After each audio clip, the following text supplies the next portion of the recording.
महिला ने सिर्फ विमान में बैठते समय सीट बेल्ट लगाना भूल गई, लेकिन अनजाने में ही उसकी जान बच गई, क्योंकि जैसे ही विमान ने उड़ान भरी कुछ ही देर बाद केबिन में अचानक जोरदार झटके आने लगे। अगले ही पल विमान के शरीर में एक बड़ा छेद हो गया। पीछे की पंक्ति के यात्री तुरंत बाहर खींच लिए गए और महिला भी सीट बेल्ट न बांधने के कारण सीट से बाहर फेंक दी गई। जड़ता के कारण वह लगातार लुढ़कने लगी। इसी संकट के समय उसके बगल में बैठे बॉयफ्रेंड ने उसे समय पर पकड़ लिया। बॉयफ्रेंड ने उसे वापस सीट पर खींचने की कोशिश की, लेकिन विमान के पागलपन भरे झटकों के कारण दोनों के हाथ जल्दी ही छूट गए। एना ने पूरी ताकत से पास की चीजों को पकड़ लिया, फिर हाथ बढ़ाकर अपने बॉयफ्रेंड को पकड़ने की कोशिश की, लेकिन अगले ही पल विशाल विमान का ढांचा अचानक टूट गया और बॉयफ्रेंड पल भर में गायब हो गया। एना के प्रतिक्रिया करने से पहले ही कॉकपिट भी अचानक टूट गया और वह जिस छोटे हिस्से में थी वह तेजी से नीचे गिरने लगा।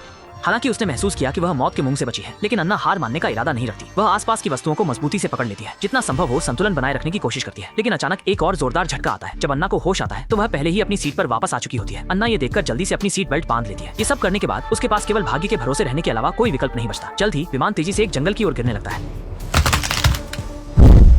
अविश्वसनीय रूप से वह वास्तव में बच गई और जीवित रही। सामने एक क्षतिग्रस्त विमान को देखते हुए अन्ना को विश्वास नहीं हो रहा था कि वह जीवित बच गई, लेकिन तभी उसके पैर में अचानक तेज दर्द हुआ। अन्ना ने दांत भींचकर अपने ऊपरी शरीर को उठाया। तभी उसने देखा कि गिरने के दौरान उसकी बाईं टांग एक स्टील की प्लेट से पूरी तरह से छेद गई थी।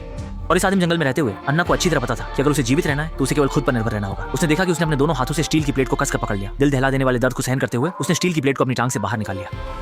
थोड़ा समायोजन करने के बाद उसने अपनी स्कर्ट का एक कोना फाड़ा और सावधानी पूर्वक उसे अपनी टांग पर लपेट लिया ताकि खून बहना बंद हो सके। इसके बाद उसने दर्द को सहन करते हुए धीरे धीरे खड़े होकर चारों ओर जोर से मदद के लिए पुकारा। बस उम्मीद थी कि आसपास और भी कोई जीवित बचाओ, लेकिन उसे जवाब में केवल मौत जैसी खामोशी मिली।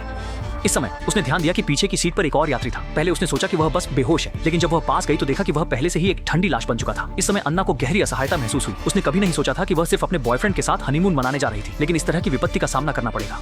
और थकी हुई वह जल्दी ही गहरी नींद में चली गई। लेकिन कुछ ही देर में अन्ना को एक मच्छर ने जगा दिया। आधी नींद में उसने हल्की हल्की हेलीकॉप्टर की गड़गड़ाहट सुनी। ध्यान से देखा तो पता चला कि यह खोज और बचाव दल जीवित बचे लोगों की तलाश कर रहा था। यह देखकर अन्ना को तुरंत उम्मीद नजर आई। दूसरे का ध्यान आकर्षित करने के लिए उसने जल्दी से पिछली सीट पर पड़े शव से एक रेशमी स्कार्फ खींचा। लड़खड़ाते हुए विमान से बाहर निकली, आवाज की दिशा में एक खाली जगह पर पहुंची और गुजरते हुए हेलीकॉप्टर की ओर स्कार्फ लहराने लगी। हालांकि गैर जिम्मेदार पायलट केवल बातचीत में व्यस्त थे और नीचे की ओर ध्यान नहीं दिया, और इस तरह बचाव का एकमात्र सहारा उड़ गया। यह देखकर अन्ना निराश होकर जमीन पर गिर पड़ी, लेकिन उसने हिम्मत नहीं हारी और विश्वास किया कि खोज और बचाव दल उसे जरूर ढूंढ लेंगे। ये सोचकर अन्ना ने फैसला किया कि वह मलबे के पास लौटकर इंतजार करेगी, लेकिन तभी उसने डर के मारे देखा कि एक बाघ विमान के अंदर की लाशों को खा रहा है। अन्ना डर के मारे वहीं खड़ी रह गई, सांस रोककर बिना कोई आवाज की, इस डर से कि कहीं वह बाघ का शिकार न बन जाए। वह सावधानी से पीछे हटने लगी, लेकिन फिर भी गलती से एक पेड़ पर पैर रख दिया, जिससे हुई आवाज ने तुरंत बाघ का ध्यान आकर्षित कर लिया। अगले ही पल बाघ उसकी ओर बढ़ने लगा। जब अन्ना को लगा कि वह बाघ के मुंह में फंसने वाली है, तभी पहले वाला हेलीकॉप्टर फिर से गूंजता हुआ आया और अनजान बाघ डर कर भाग गया, जिससे अन्ना बच गई। लेकिन इस घटना के बाद वो फिर से मलबे के पास जाने की हिम्मत नहीं कर पाई। कोई रास्ता न होने के कारण वह वहीं पास में बैठ गई। दिल में डर ली वह लगातार चारों ओर देखती रही, इस डर से कि कहीं वह खतरनाक बाघ फिर से न लौट आए। लेकिन